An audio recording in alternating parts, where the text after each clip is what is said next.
Okay. If anyone doesn't know me, I'm Scott. Hi. Okay, so we all know why we're here. Let me mute myself better. Yeah, so we're here to talk about Sargassum, right? We've all been talking about this for a long time. We've all been dealing with it for a long time. So I wanted to set this up so that we can all get together, talk about it, talk about all the ideas, all the effects, and hopefully answer anyone's questions about any aspect of everything. I'd like for everyone to participate. So any knowledge that anyone has, any questions that anyone has, this is why we're here, okay? So my plan is for the Zoom, we're gonna record this meeting. I'm gonna chop it up later and cut out sort of empty space. For those talking here in the room, we're gonna pass my phone around. And this is gonna be your camera and microphone to participate in recording as well, okay? That's about it. Uh-oh. I'm too close. I can the volume down. No, it's fine. That's fine. Well, hold on. Well, Can they hear me though? Yeah. Yeah, it's just the volume. Yeah. It's just about I can keep the volume right, down on right. the computer. Yeah. It's just if anybody on Zoom wants to ask a question, we need to be able to hear them. Right. So yeah, if any of the Zoom attendees would like to ask a question, please unmute yourself and make yourself known so that Scott will be able to hear your question. Yeah. Okay, should we start going through the slides? Okay, you tell me when you're ready. Go ahead. All right, well, that's kind of the current state of situation. We've lost a lot of beach over the years. Of course, the Sargasso's fine out in the ocean, right? But when it comes to shore and starts rotting, it's got huge negative impacts on the erosion of our beach, on the ecosystem, on the nesting sea turtles, on the state of our properties. I'm sure everyone has noticed elevated levels of corrosion in their properties, especially here in the middle of the bay. I just talked to Claudia from SEA yesterday. She said the girls are temporarily suspending their walks on Half Moon Bay because they're just not getting any mess anymore. The slides are not showing. At the end in front of Knock Hill and Scott, your slides are not showing. Your screen is not shared. Yeah, why does it cause erosion of the beach?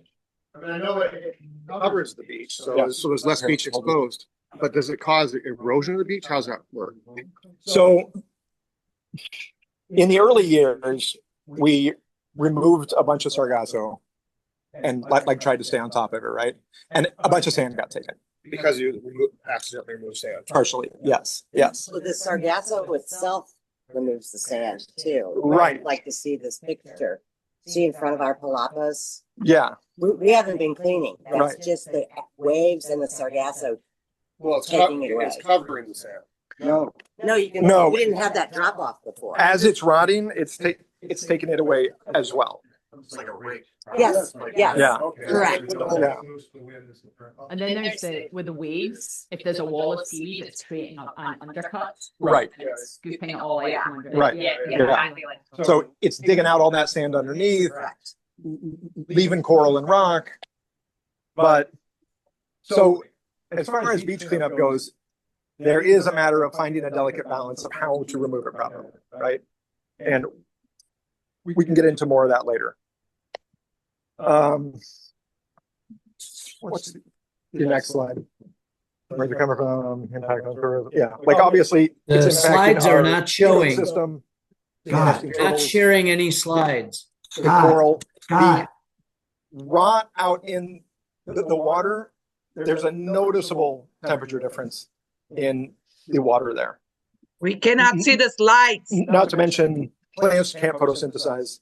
under God, can that. you hear us at all? And those temperatures. Good sound, good picture. Better audio.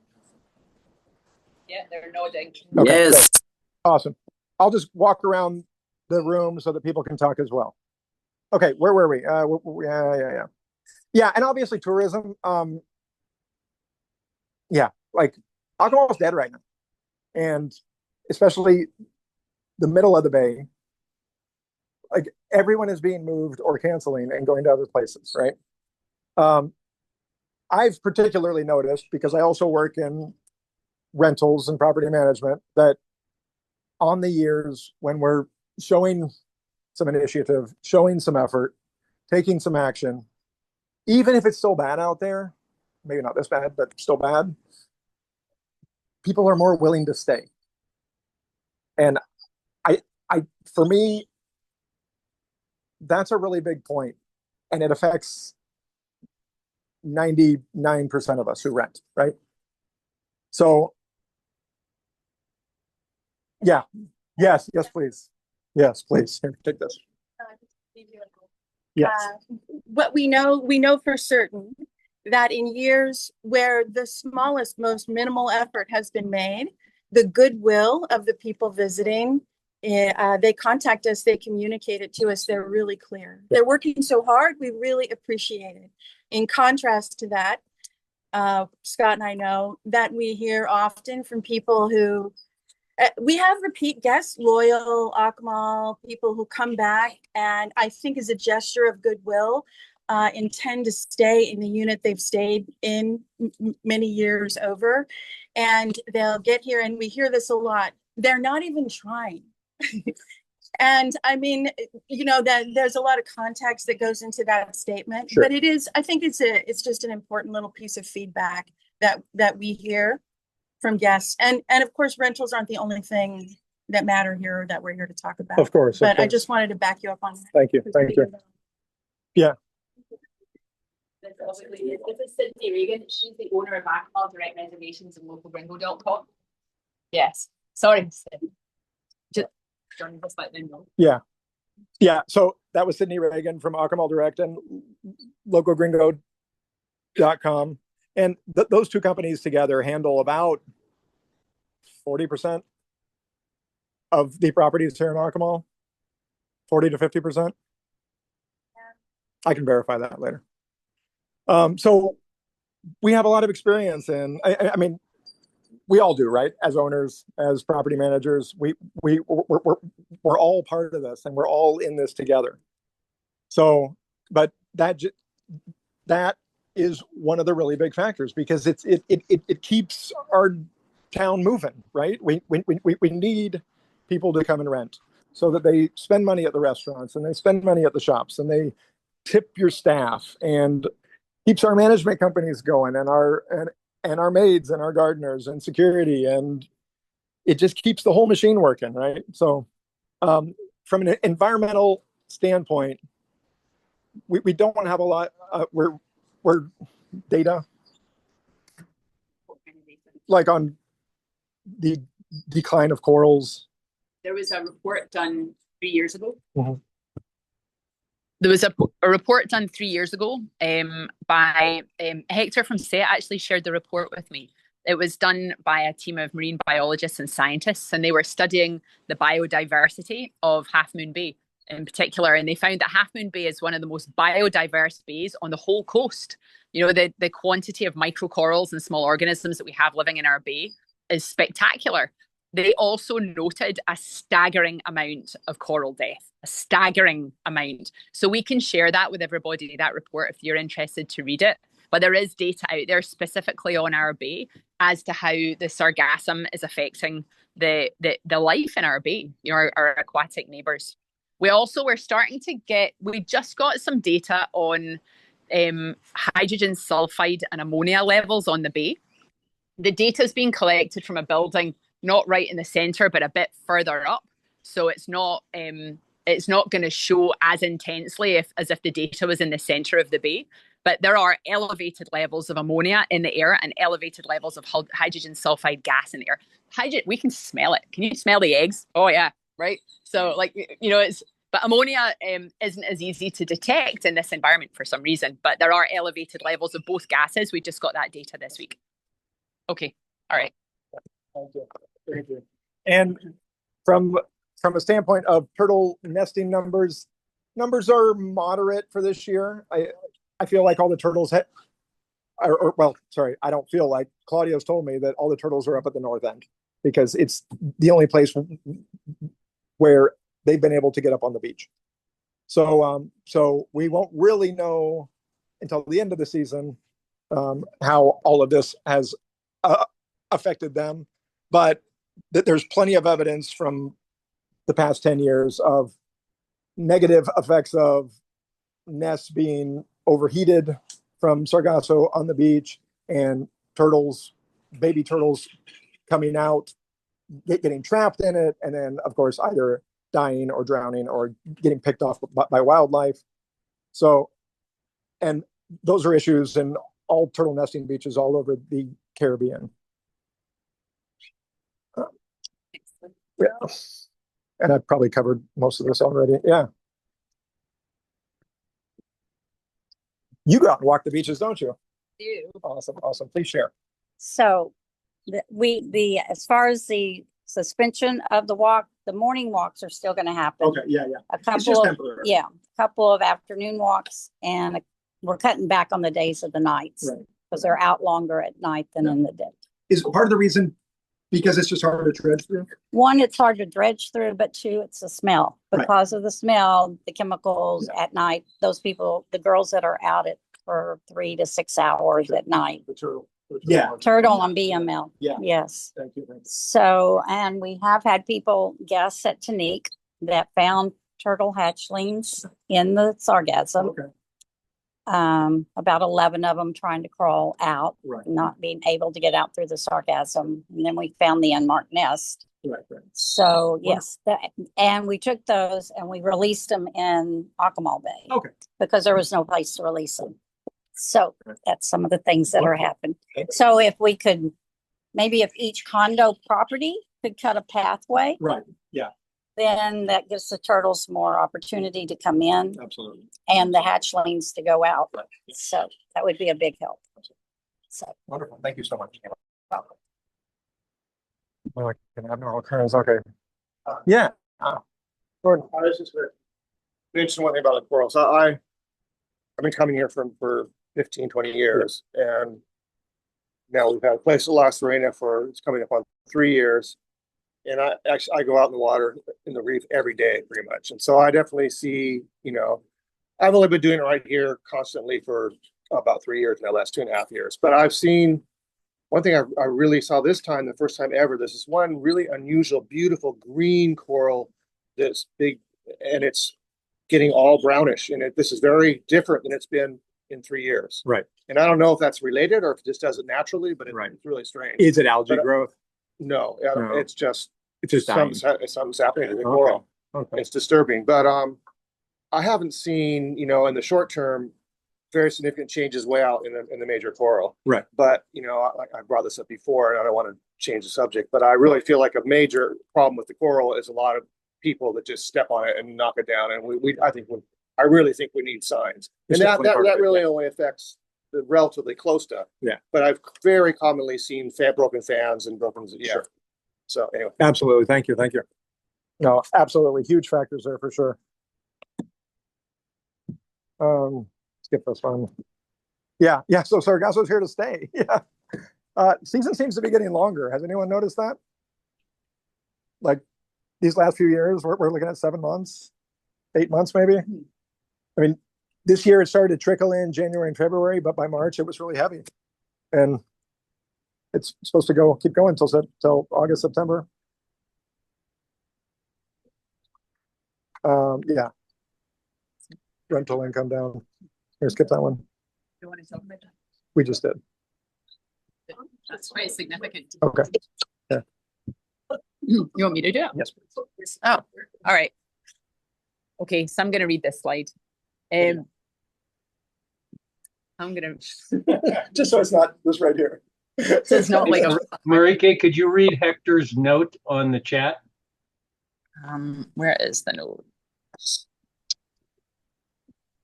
Okay, Hector says we have 22 nests only. numbers have not moved for 2 weeks now, probably the lowest season ever. So this is relating to, obviously the turtle nesting. Half Moon Bay is showing record lows in the number of nests that are on the bay. Yeah, and there's been no new nests at all for 2 weeks. Thank you, Hector. Okay, so this slide relates to rental income. And this data was graciously provided by Akumal Direct. And a small sample was done over a 10-year period. And it looked at 4 or 5 different condos. It was done measuring 2013 with 2023.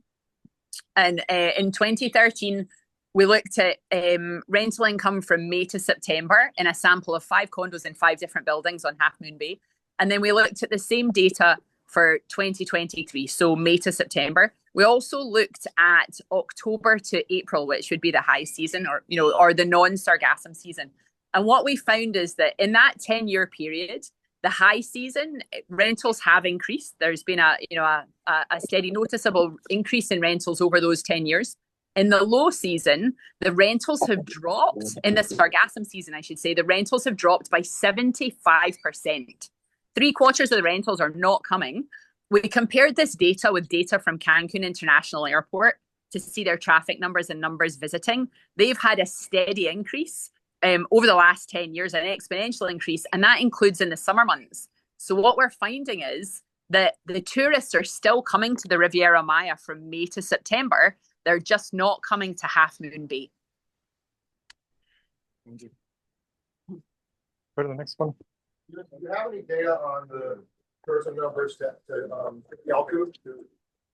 Not currently, but I'd bring this on some of the beach. I mean, I know we're here to talk about Half Moon Bay mainly. Yeah. But I really strongly feel that, possibly the biggest draw of this whole North Akumal is Yalku.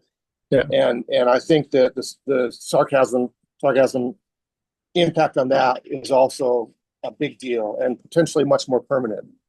Right. To the ecosystem there. Yeah. Oh, for sure. Sure. Absolutely.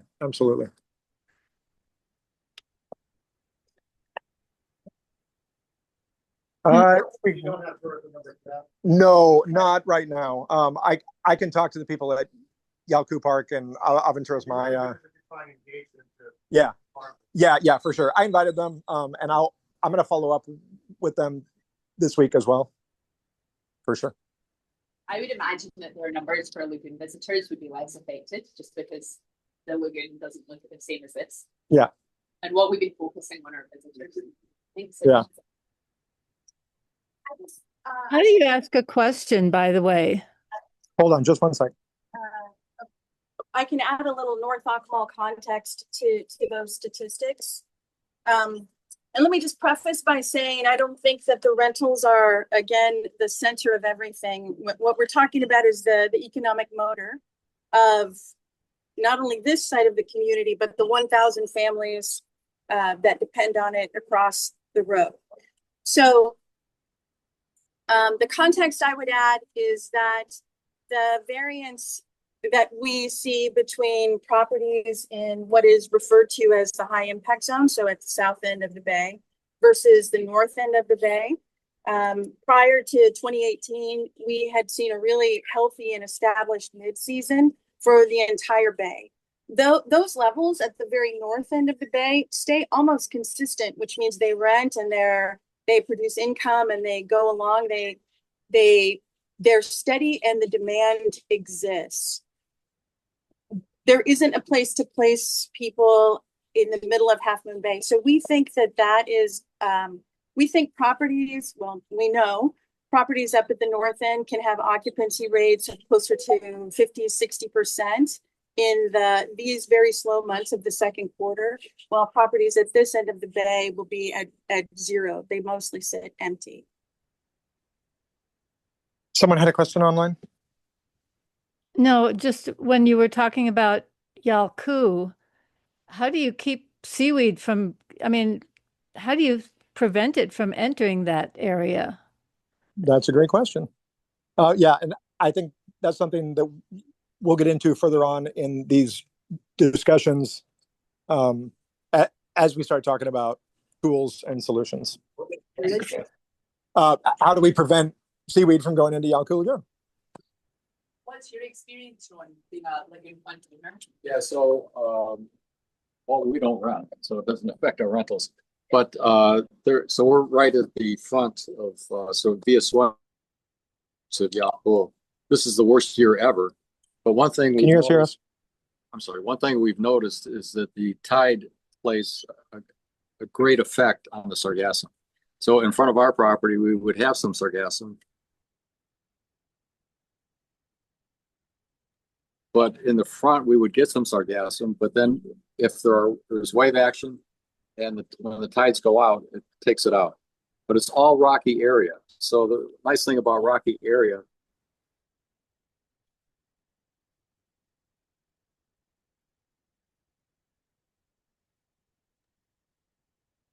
Scott, you just went on mute. We cannot hear anything. Scott.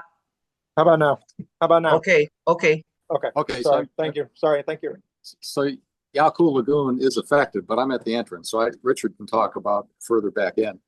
But we do get sargassum, the most I've ever seen. So I've been here for like 30 years. And but it's rocky area. And so the rocky area allows for the sargassum to come in, dries out, but there's always air coming in from underneath. So you never get the anaerobic effect of the hydrogen sulfide. So it's for us, it's certainly tolerable. But I'm at the entrance. You should talk to Richard. Further back in. Oh, there it is. So it's not breaking down and dying as much as it does on the beach, right? You want to talk? Basically, Yeah. basically the answer is on the rocks. Right. We're fortunate because it dries out. Yeah. And well, this is the first year we've had smell. Oh, okay. We never had the Yeah. smell, and so the problems on our appliances not so much. Right. Okay. As far as going further into the Yalku, where the tourists go, where the buses come. First of all, they have that barrier across there. Yeah. That catches a lot of it.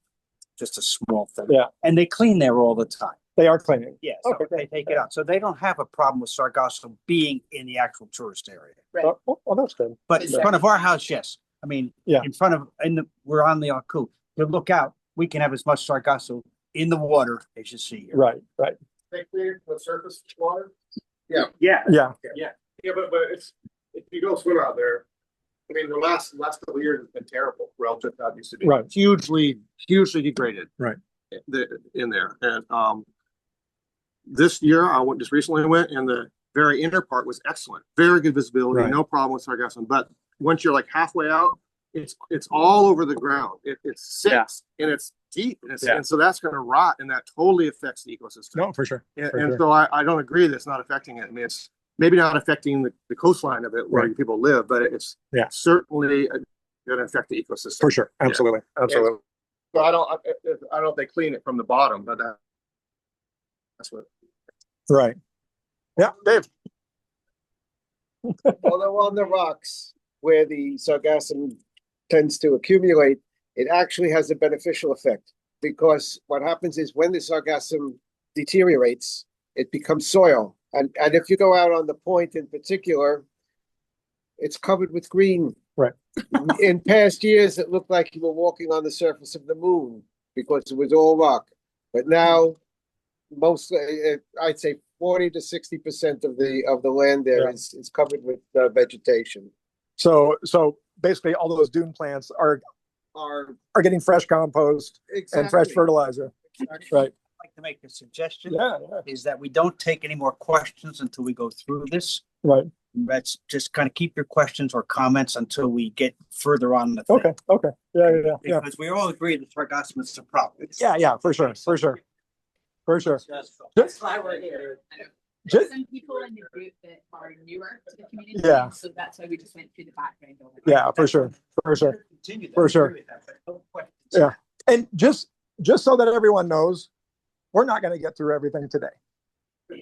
So at the end of this, we'll set another date for another meeting, because it's not a simple fix, right? Like it's going to take us all getting together and hashing things out and talking about ideas and stuff. So yeah. Just went into like what options are there? Yeah. Which ones work? Which ones don't work? Yeah. Jamie. For sure. Yeah. We'll get started on that. Yeah. Cool. Okay. Awesome. So, yeah. Awesome.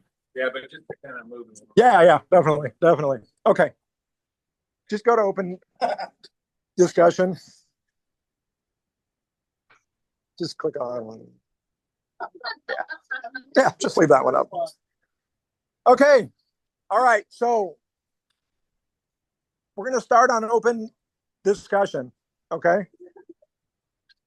I'm not going to present all the options. Everyone's got ideas. So I need everyone to participate. Do you want me to go there to possible solutions? Oh, sure. Oh, okay. Yeah. We'll just go through the slides. Yeah. All right. So we'll just flick through these quickly Yeah. so people can see. There's not just us. Lots of this is happening all over the Caribbean. Yeah. Good. This is us. Oh yeah. Yeah. This is a recent photograph. Yeah. Okay. All right. Possible solutions. Here, just stop right there. I've been talking, so Ivan couldn't make it today, but Ivan Pena, he works all up and down the coast, trying to help everywhere. He's employed by several companies, on boards of several organizations, both national and international, dealing with Sargasso. His recommendation right now is that we need to tackle the situation on the beach as quickly as possible.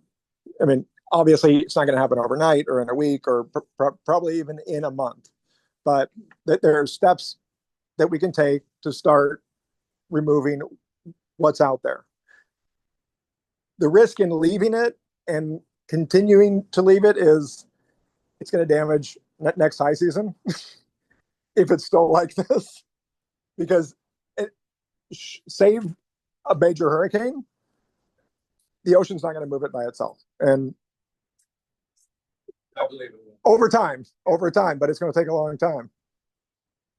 So they typically take, once the beach is clear, the brown in the water typically takes about 3 to 4 months to flush, because it just flushes really slowly. That's once the beach is clean. Once the beach is clean, once there's no more rock being added to it. Yeah. Yeah. Like that's what we've seen after a hurricane when it took it away. It was still brown. Yeah. Or at the end of the season. Yeah. So it takes months to clear out the bay, to clear out in the water. So do we want to talk about beach cleaning? Okay. Beach cleaning. I was talking to Yvonne last night, and everyone here on the ground has different ideas about beach cleaning. Obviously, what we want to do is leave all the sand, right? So, but these piles are so big right now that a lot of that seaweed doesn't have sand in it. Most of the sand is going to be down below, like concentrated down there. So parts of it, the back part of it, we can pull out to dry, shake it out, shake the sand out, take it away. His main recommendation is to start cutting paths. So if each building could start to cut a path in so that turtles can come up and nest, but also so that the bay itself can start to wash out some of those berms. And then the berms themselves, all the rot, if we start tackling them from the ocean side, where it's compacted, it's rotting, but it's mostly just seaweed because it's out in the water. So there's very little sand there. If we can start breaking off those chunks and taking them away as well, obviously it's not a 1 week project. It's probably not going to be a 1 month project, but if everyone starts to chip away at it, we can make a big difference in what we have right now. And I can send that. I've got that all in writing, so I can send it to everyone as well, property managers, all of us. So looking, and that's basically all that we can do at this point is try and clean, right? If a storm comes, wonderful. Hopefully it doesn't damage too much property in the process.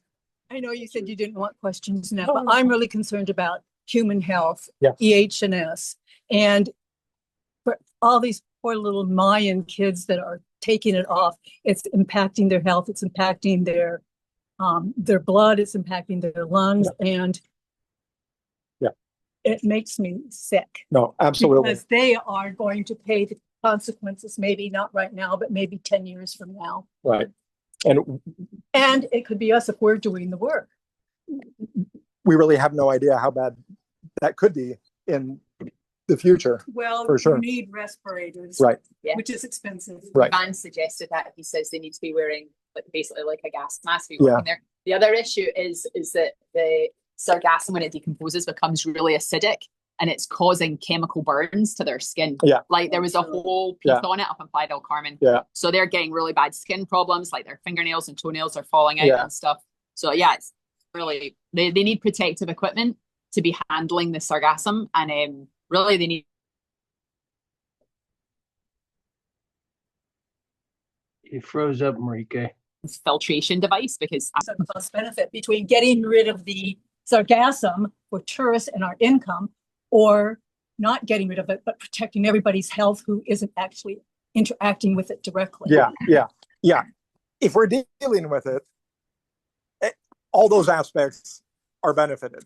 Our rentals, our health, the health of the environment, the turtles, the reef, our properties, our property values.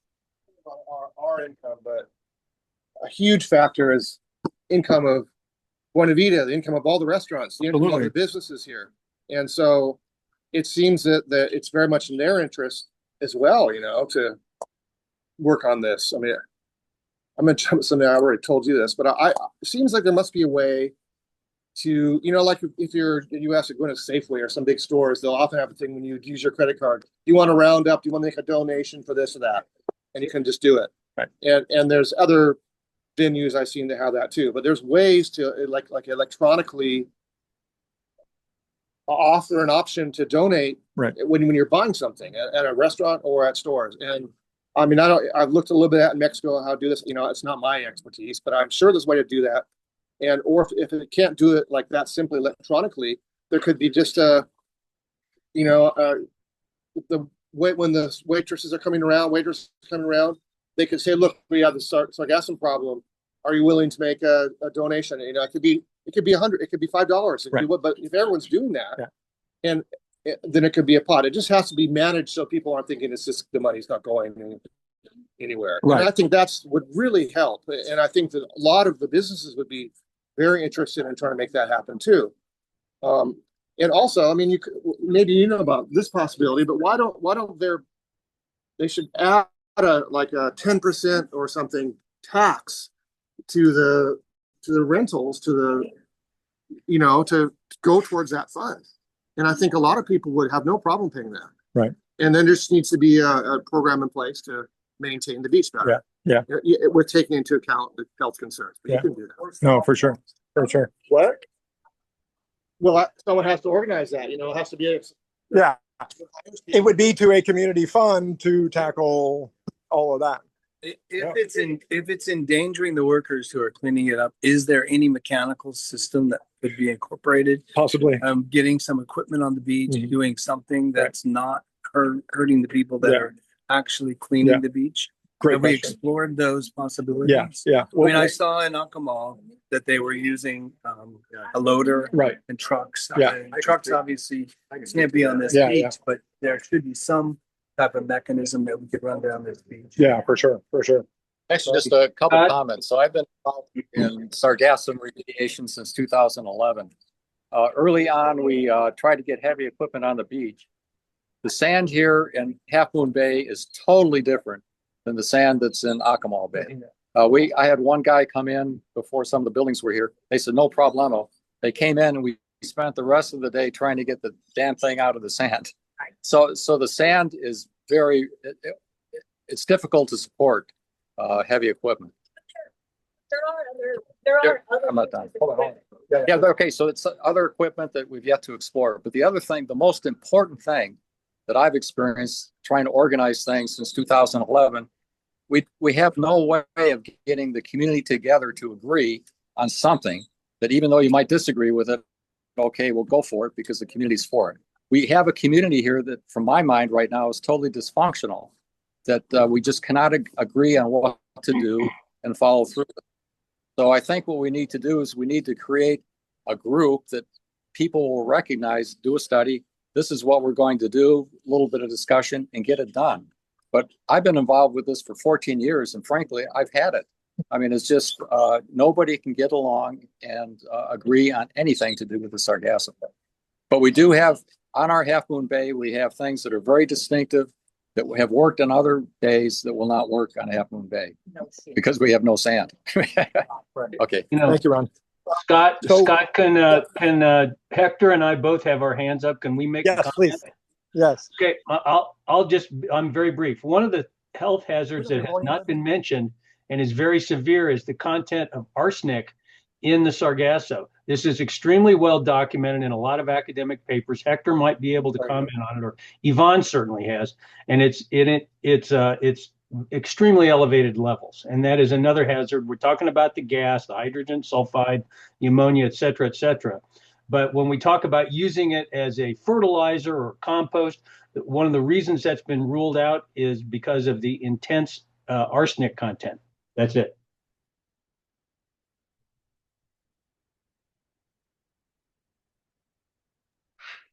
Great point, Peter.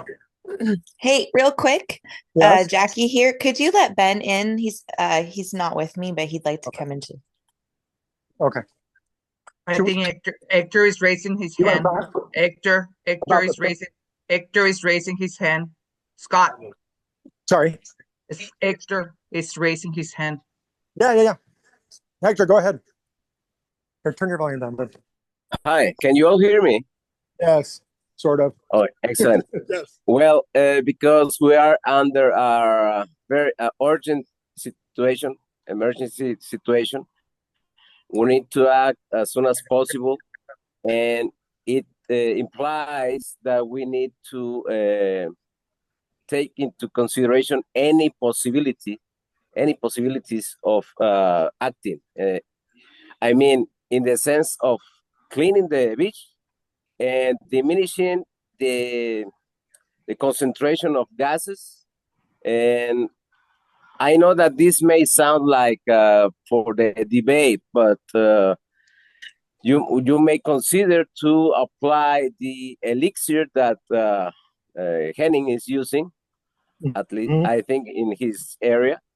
Yeah. That he argues that he has been able to diminish the gases, and just to allow time for the cleaning, you may consider applying the elixir over a considerable surface and then set up different times for cleaning. I was thinking that due to the fragile situation with the staff, I mean, we need to avoid exposing them to the gases.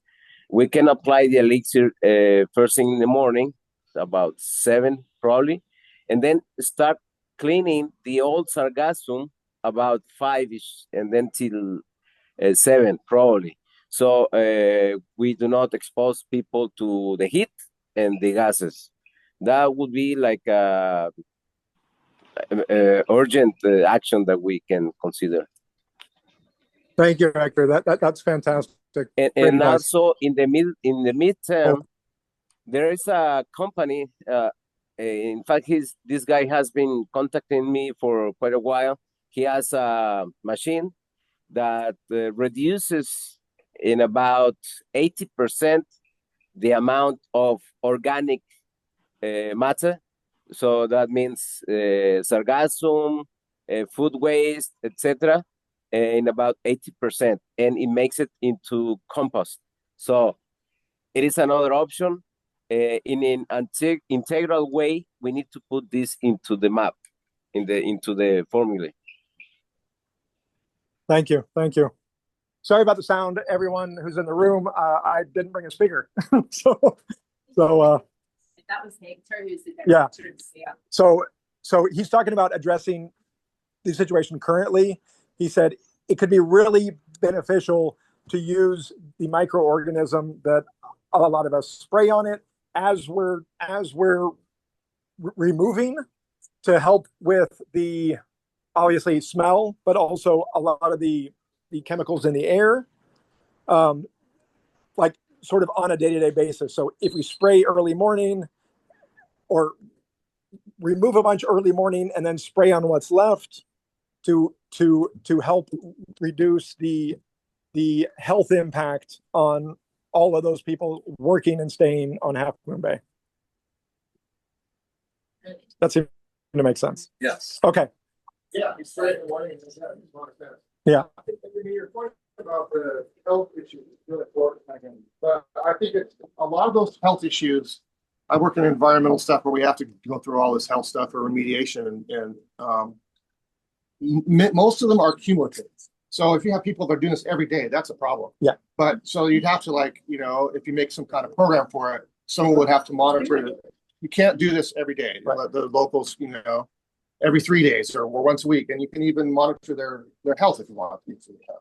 Right. You'd be like a rotating team of people. Yes. So they're not, Yeah. Right.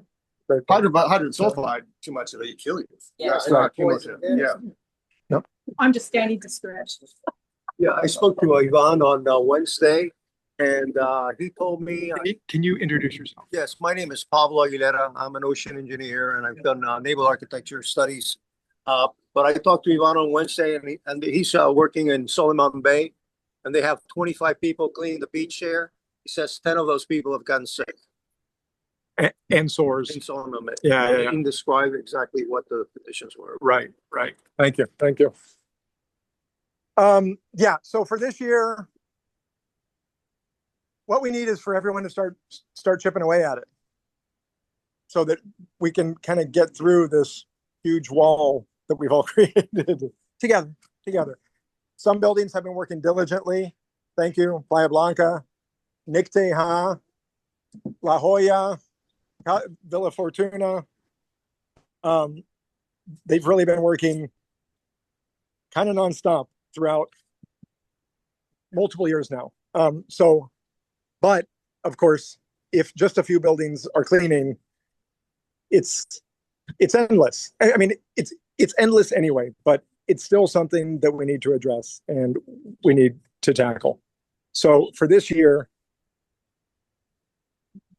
we all need to jump on board, start cleaning, talk to our owners in our buildings. For all of you who are here, please talk to your neighbors, get everyone on board.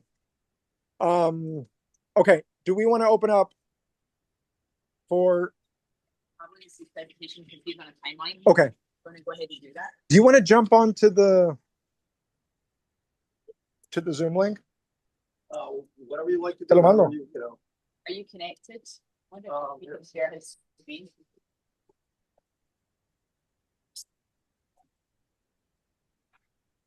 Are you on the internet? No. Oh, okay. Go to the. Hang tight, everyone. Grab a drink. Go to the bathroom. Hi guys. I think there's some people that still want to come into the Zoom meeting. If you can let them in. Can you see if some people are trying to join? If you can get me online, I can send you a presentation that they, Here, go to your connectivity. Okay. No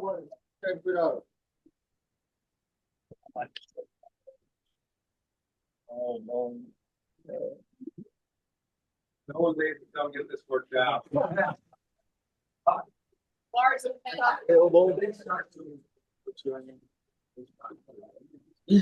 Go to clientes, and it's Coco Bongo in all lowercase. Coco Bongo? Yeah.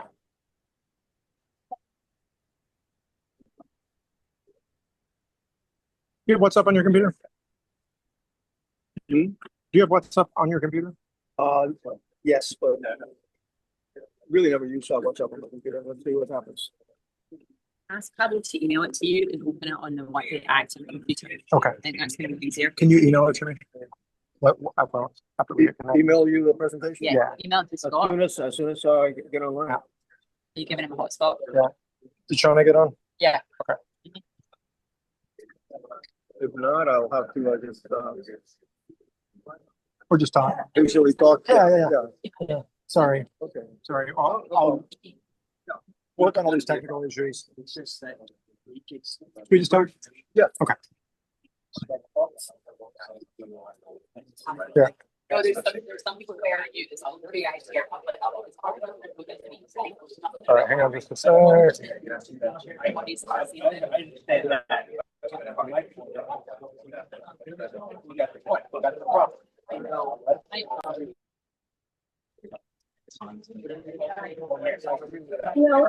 People don't know about it. That's their problem. Sorry, just a sec. My feeling, because that's what somebody else is feeling. Hard-hearted. No, going to expedite. Can everyone see me? Can you guys see me online? On my phone? No? Now what did I do?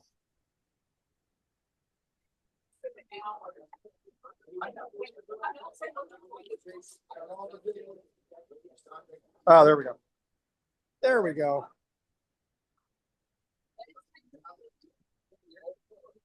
All right, everyone, can we get back to the task at hand? It's fine. It's fine. Go home. Go home. Everyone can go home. Are we ready? Sort of. Well, I mean, I can make them set up. Hey, shut up. Yeah. Are we ready? All right, come on, you guys. Okay, we're ready.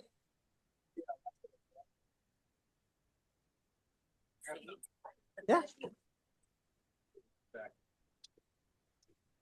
Hello, Jamie, from the Buena Vida.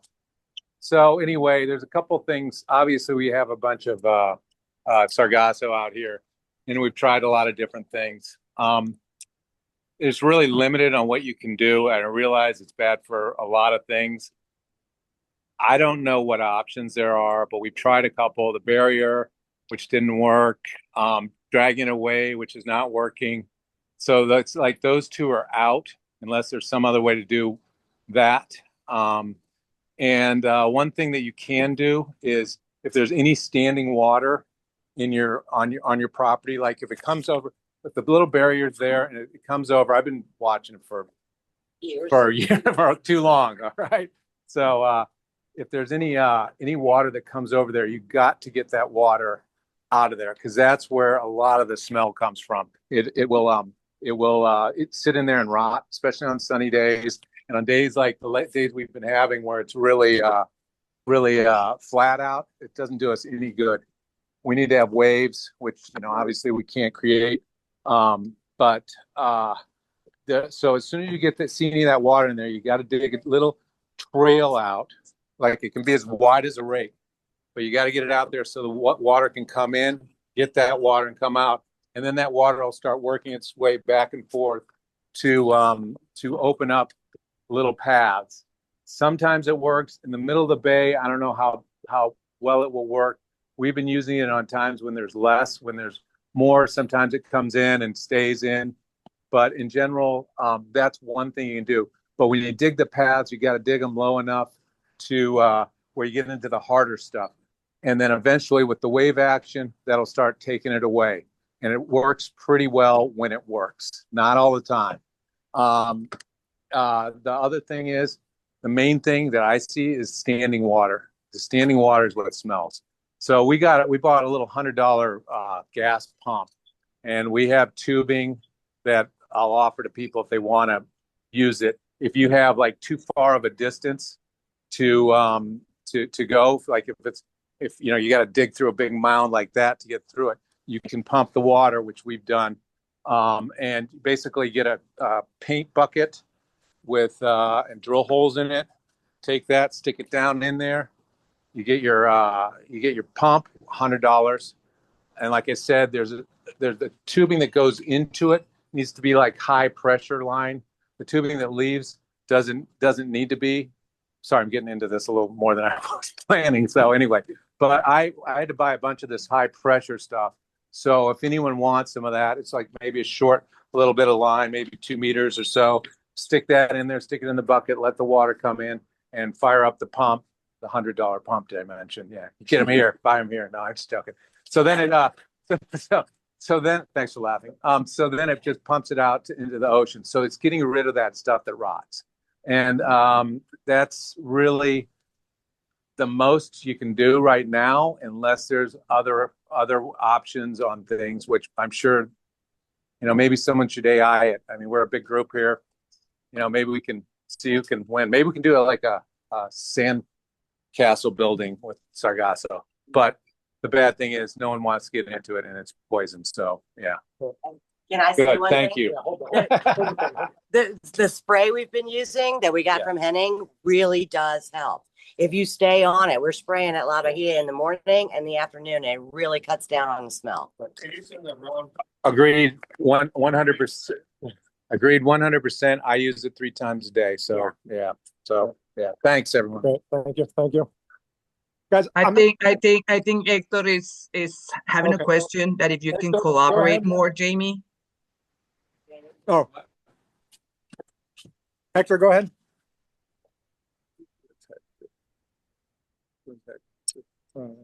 Hi. Well, I didn't get I couldn't follow the idea. It would be good to have more information about the proposal.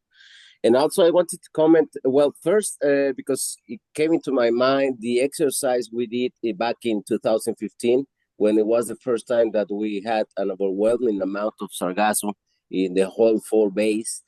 And in Half Moon Bay, we did a massive beach cleanup.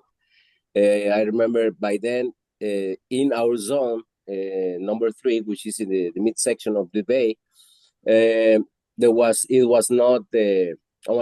a green spot with dune and very soft sand when Nicte is now. And we couldn't get the caterpillar or whatever this tractor into the sand because it got stuck. Someone mentioned that the sand characteristics are different from the Akumal Bay. So in order to take the sargassum from the beach, we need to think in another approach. Regarding the measurement of the air quality, there are some sensors installed at Casa Fortuna by UNAM. There was a similar exercise 2 years ago, and they measured the emission of the gases, the concentration of the gases online, but I think they are based in somewhere in the Martinique. It would be good to reach the researchers that are in charge of this project so they can share any information or as much as they can do, because their idea is to design a device to measure the concentrations of gases live at the moment. So there is a threshold that it would be an indicator for the threat to the human health. So as soon as the concentration levels reach that threshold, we need to retire the personnel. So it is an exercise that won't take long to be implemented fully. So these are some ideas that should be considered into the plan. Great. Thank you so much. He's talking about, so there are some sensors installed by UNAM University up at Villa Fortuna that measure the gas levels, the off-gassing from the Sargasso. So, and he's saying how it would be good to have more of those installed throughout the bay so that we know what times of day it's worse for people to be out there working and for us to be sitting on the beach in front of it. Yeah.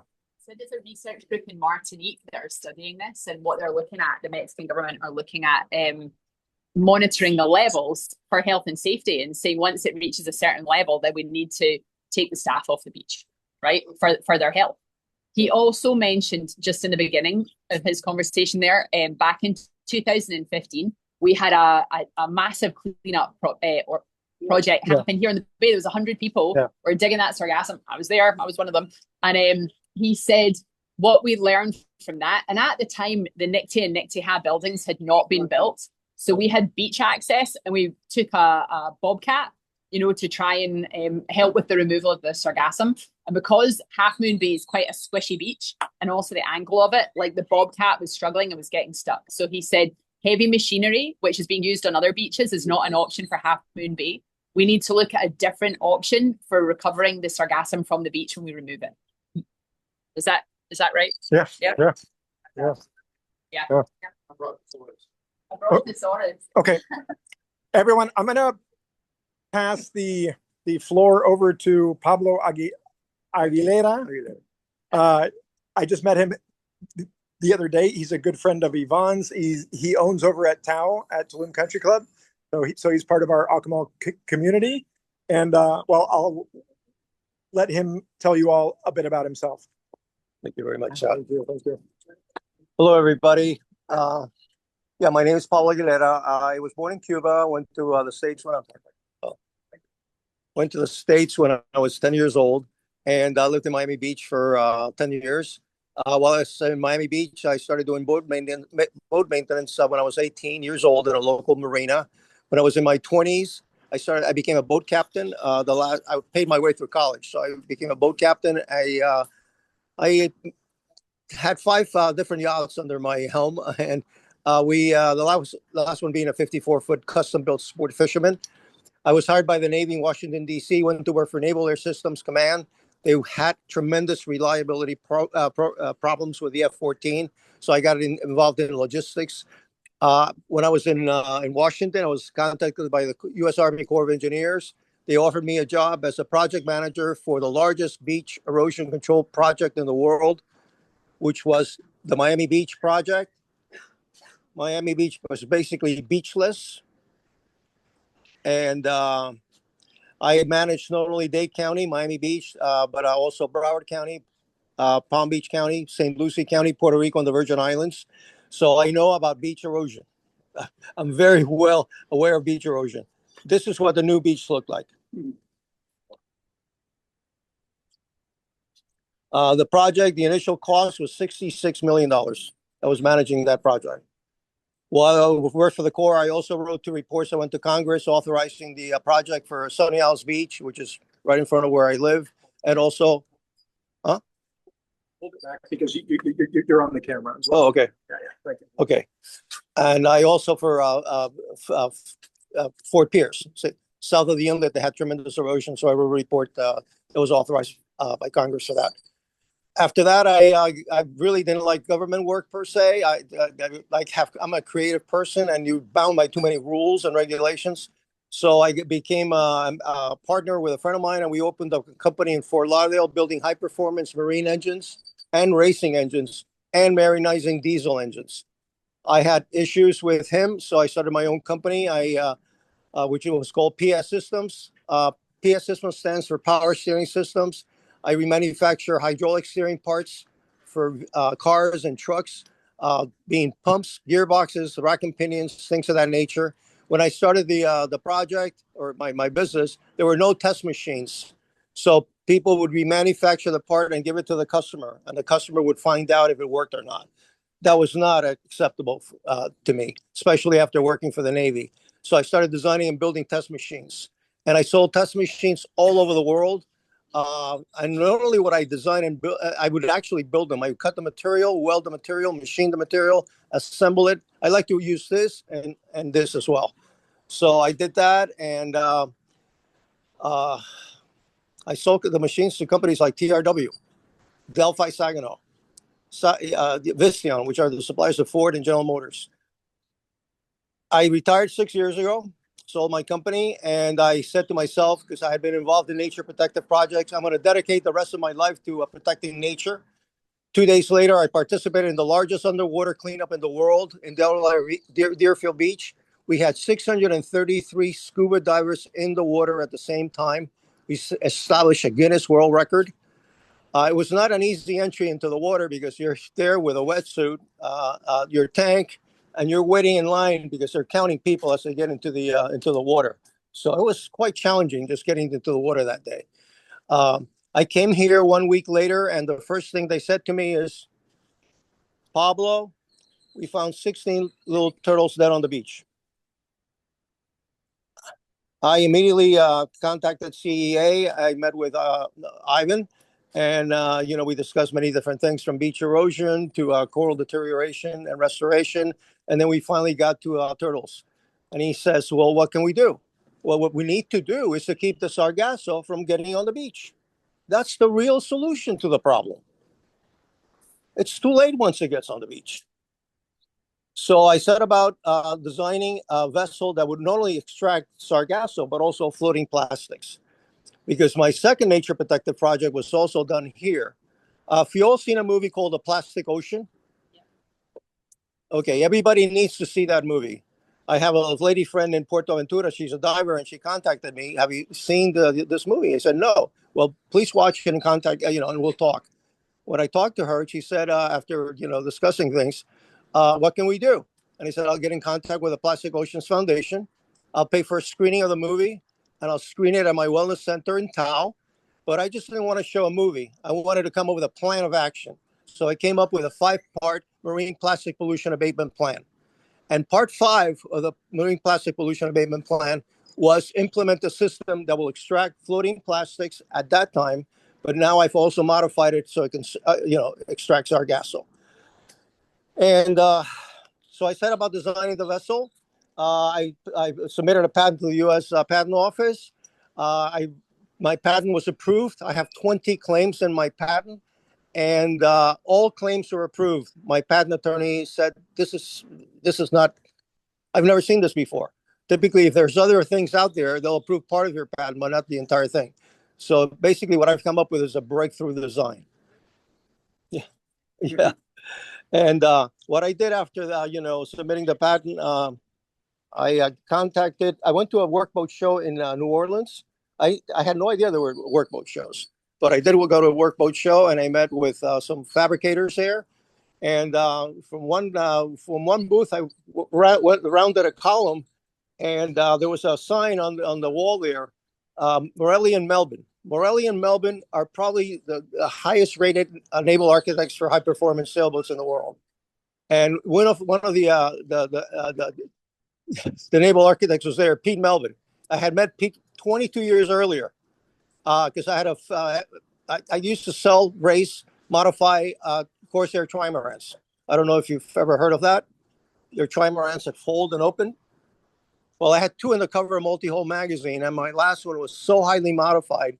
I came up with a system that if the trimaran leaned over 10 degrees, I could straighten the mast up, which gives you more power. And Pete and Gino came on board the boat, and I see him 22 years later, and he sees me. He says, "Pablo, the man with a canting mast." So I've impressed, some very, very highly rated people, including these people. DLBA, Donald Blount and Associates. They're naval architects in Chesapeake, Virginia. I contracted them once I submitted the patent to do a complete analysis of my design. And they did that.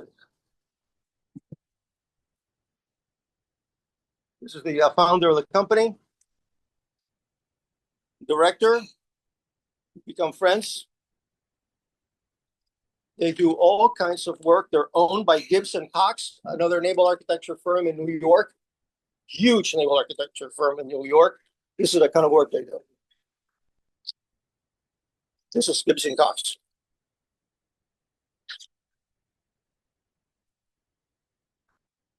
I impressed them with my design, and they're fully backing it.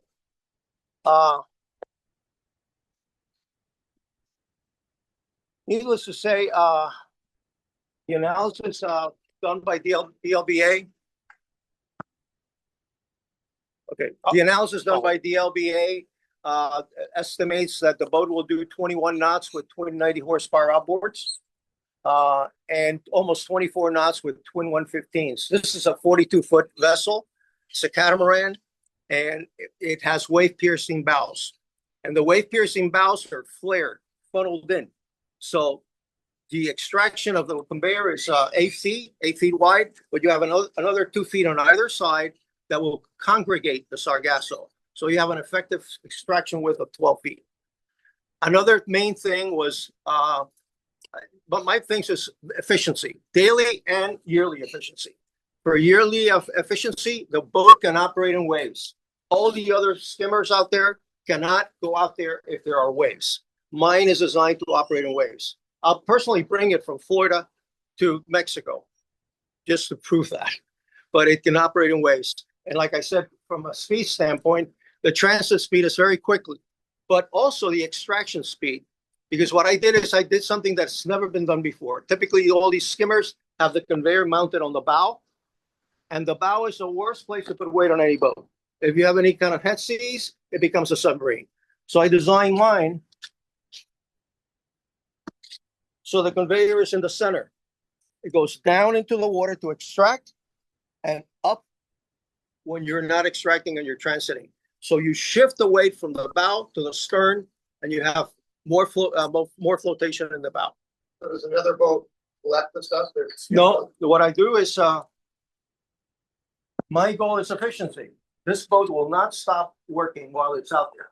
I have cargo bags that have been designed to be towed.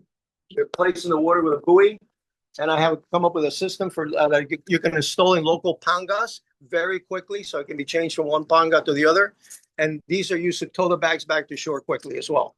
So the boat is operating the entire time, and the pangas, bring back the empty bags and return with the full bags. I estimate that the boat will extract 30 tons per day, given an 8-hour shift, and 45 if you work 12 hours. And all of that can be hauled in at one time? No, you have to be, back and forth. Yeah, here, let me show you. No, so it drops packages into the water so that other boats can come and pick them up. Yeah. Okay. Well, I thought you said tow 'em. No, yeah. No, not that. No. Okay.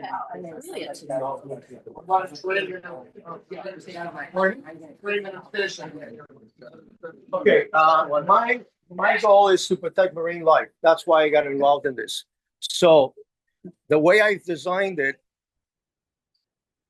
there are posts right by the cargo operators. If they see anything moving around on the conveyor belt as it comes up, whether it be a turtle or a fish, they can stop the conveyor. The conveyor can then be placed in reverse, so the animal can be placed back into the water.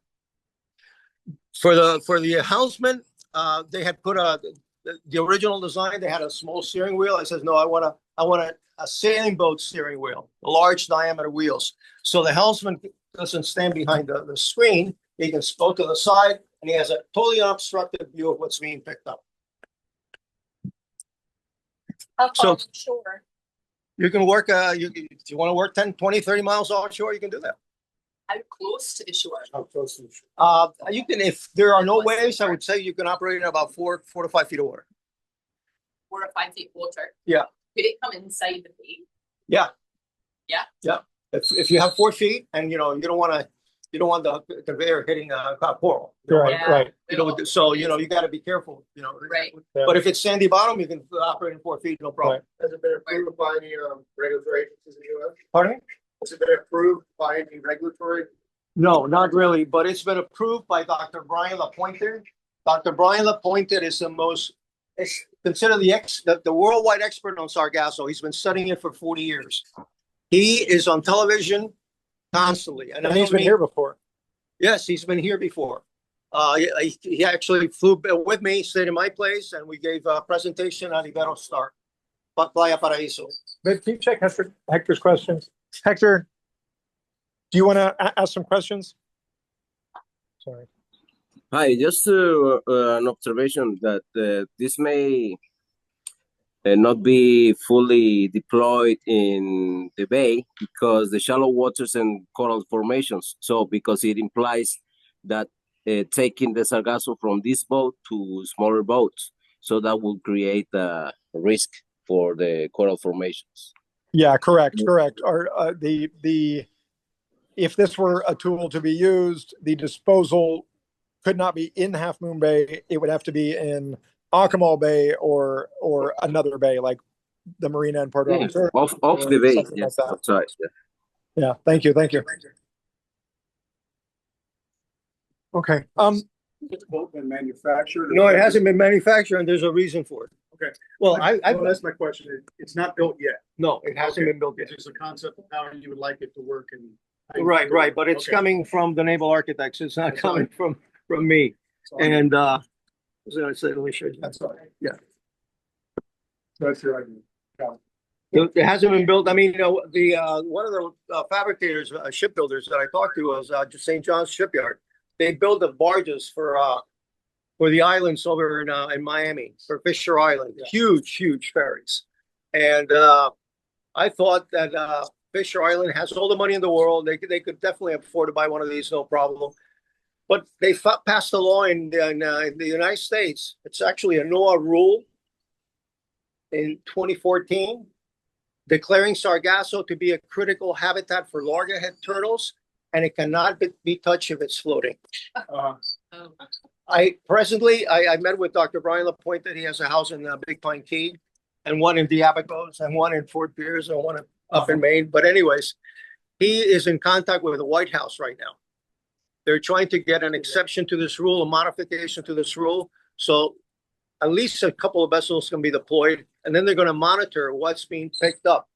They're going to do some very close studies of what's all marine life that is going to be picked up, so that they can determine how to proceed. Wow.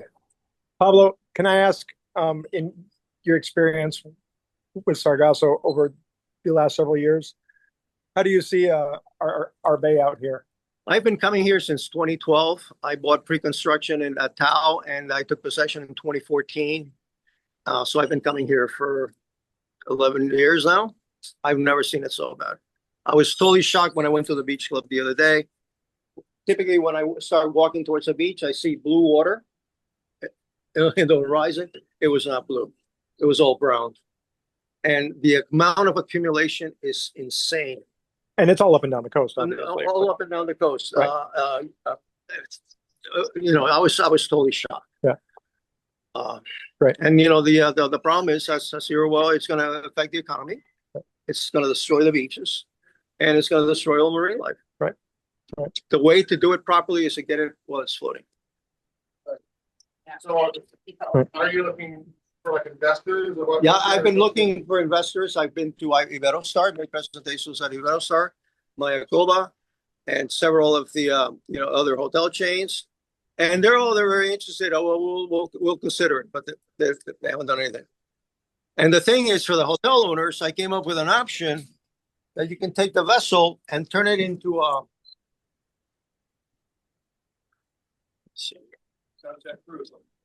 Yeah.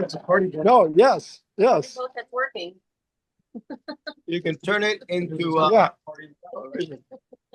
He's made it convertible for recreation. Maybe I don't have it here.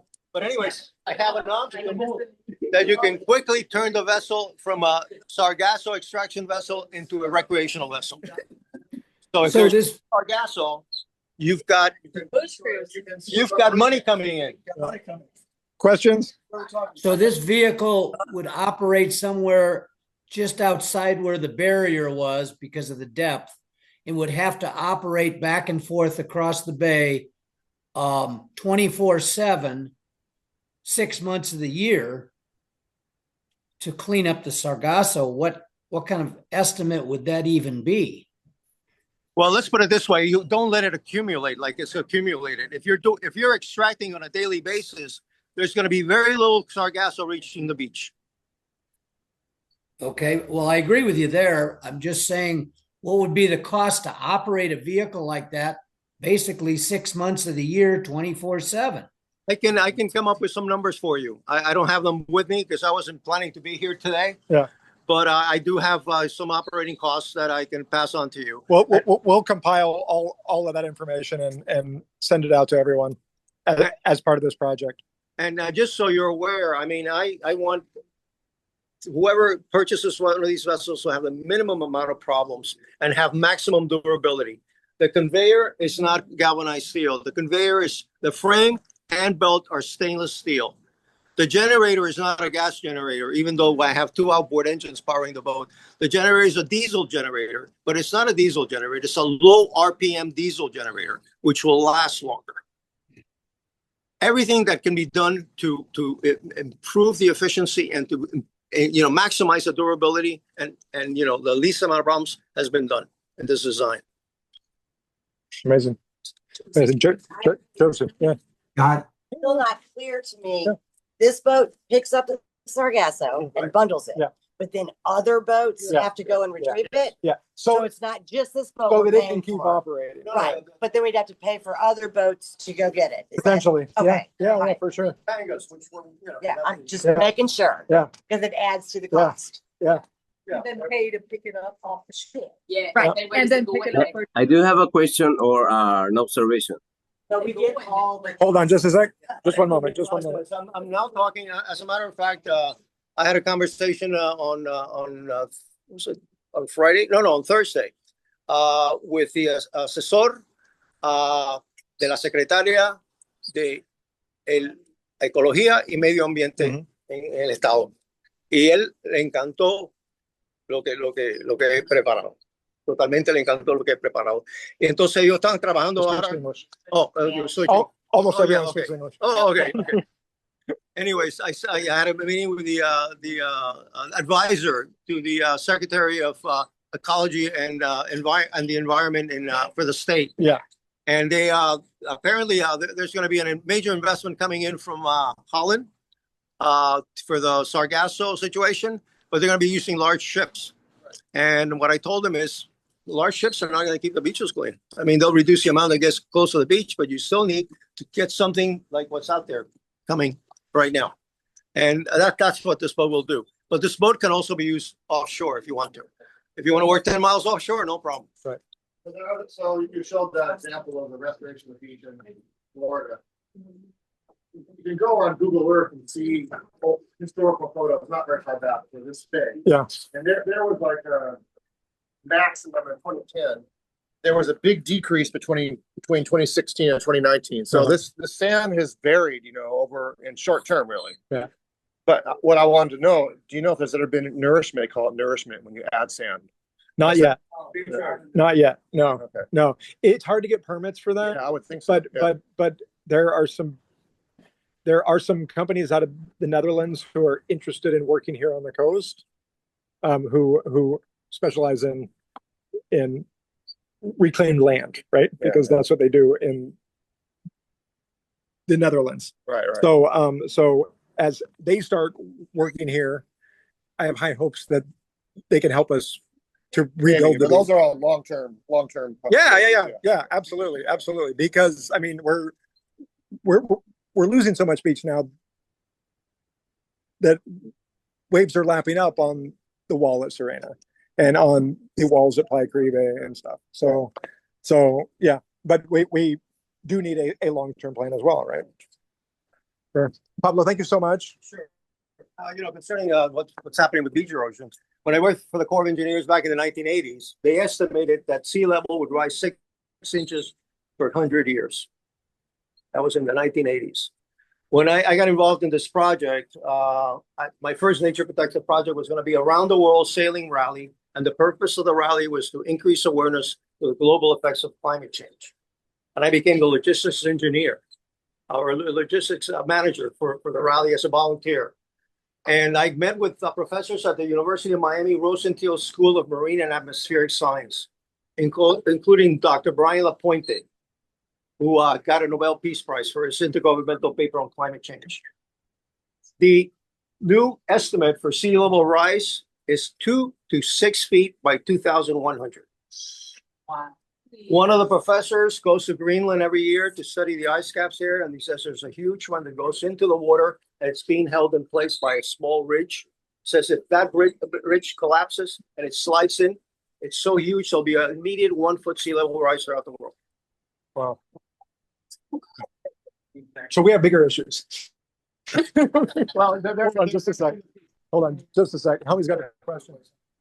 This boat you're talking about is just for extraction only, because that would implicate logistics for dumping the Sargasso. But then that's a major issue here, because then we have to look at where we're going to dispose of it. Trucks to load it.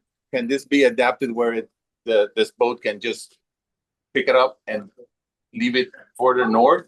Maybe just like pull it like 2 miles, 3 miles. So it's someone else's problem. It's someone else's problem. My philosophy is to solve the issue, not to, let somebody else take care of it. Okay, that was my question. Yeah, the last estimate I got was 600, it was a little over 600,000.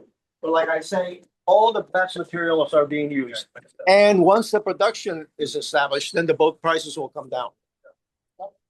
Now, that was a year ago, and with tariffs nowadays, I really don't know what what effect that's going to have on the price. I'd have to get all new estimates again. Yeah. Thank you so much, Pablo. You're very welcome. I found that super interesting, and it's so great that you're part of the community here. Thank you. Thank you. You're very welcome. Okay, someone had asked about putting machinery on the beach, and Sydney had an interesting bit of input. She's smiling right now because she knows she's about to get on camera. Or Thomas. About in Florida, they are using some modular conveyor belts that can be picked up and easily transported and things, but totally usable on beaches in the sea. Well, these are specific. Right. These are specific to beach cleanup. Right. But Thomas, I would rather. Come on, you guys, we're checking this out last night. We've been looking into it for a while. Mm-hmm.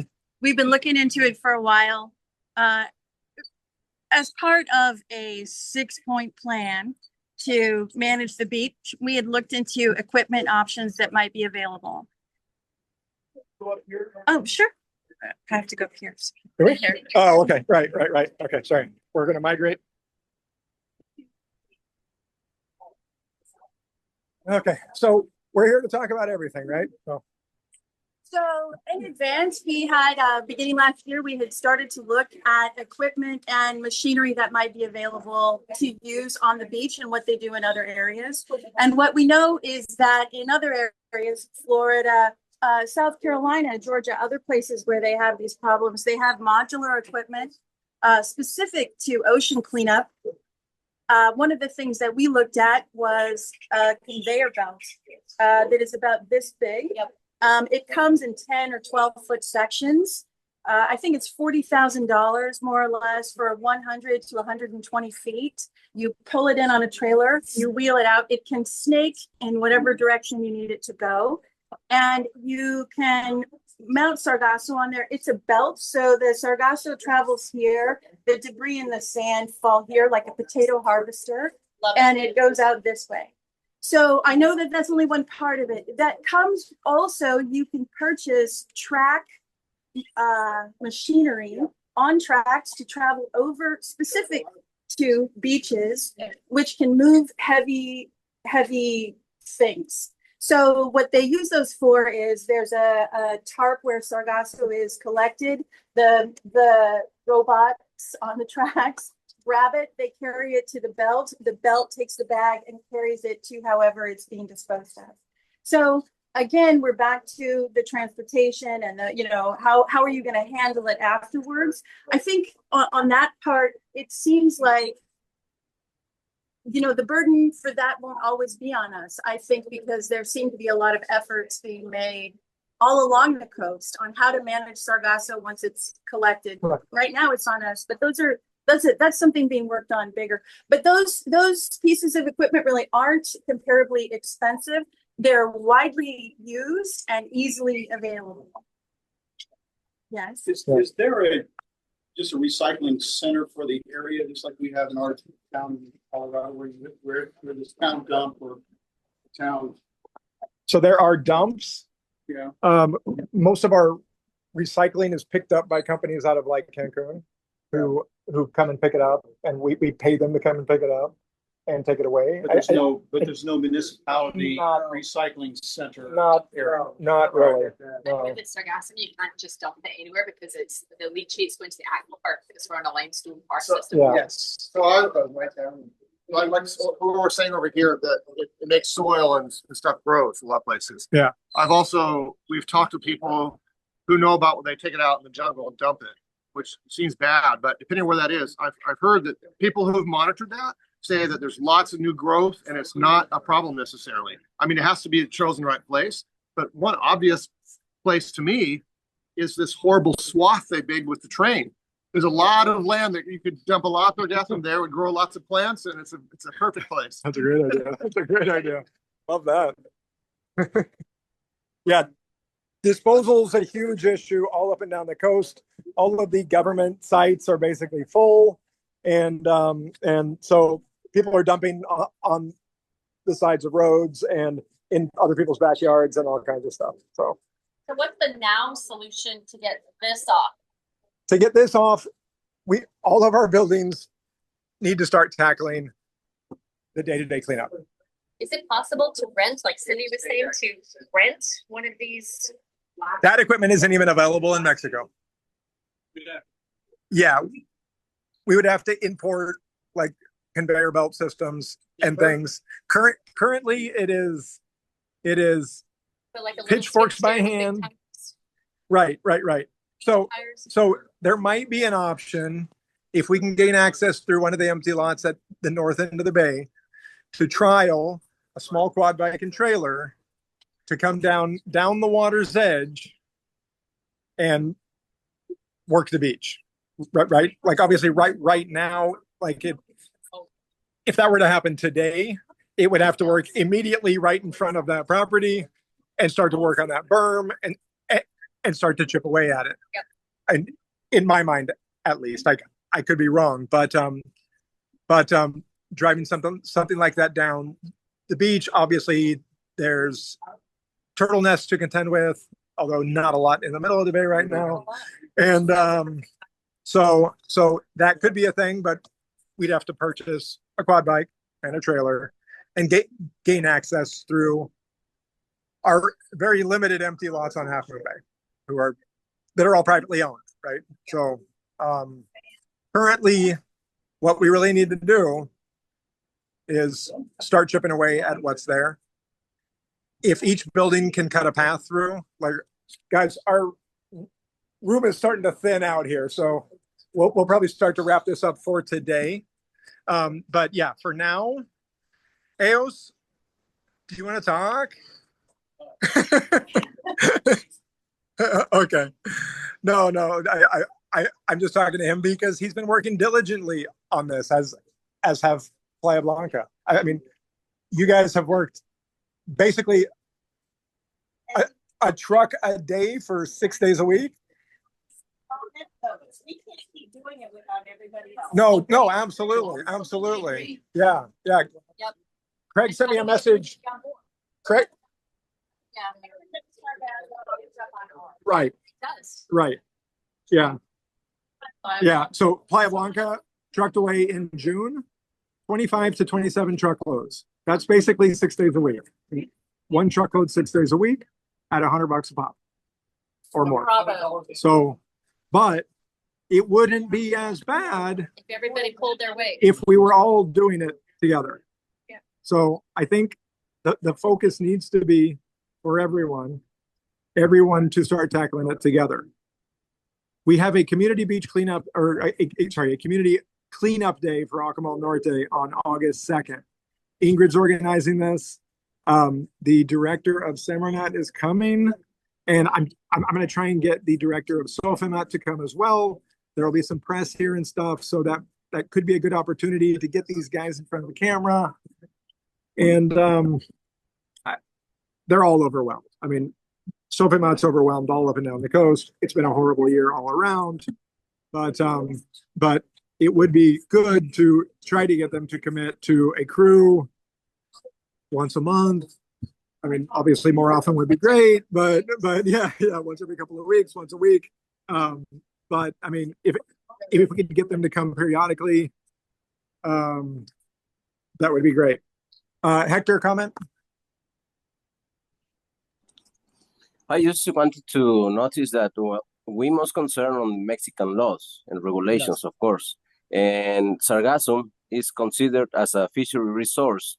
So therefore, we need federal permits to collect sargassum in the water.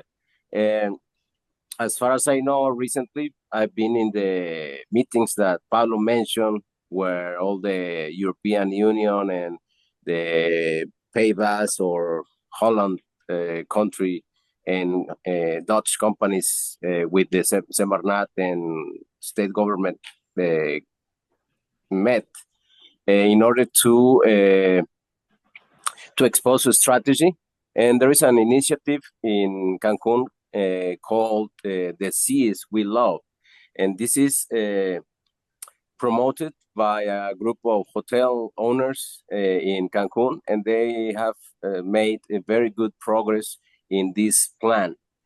The INAPESCA, which is a federal institute for gathering information on the fishery resources in Mexico, they have launched a national fishery chart for the Sargassum species in the region in order to allow the exploitation of this resource and to even share numbers of how much sargassum can be collected and the consequences on the ecosystem.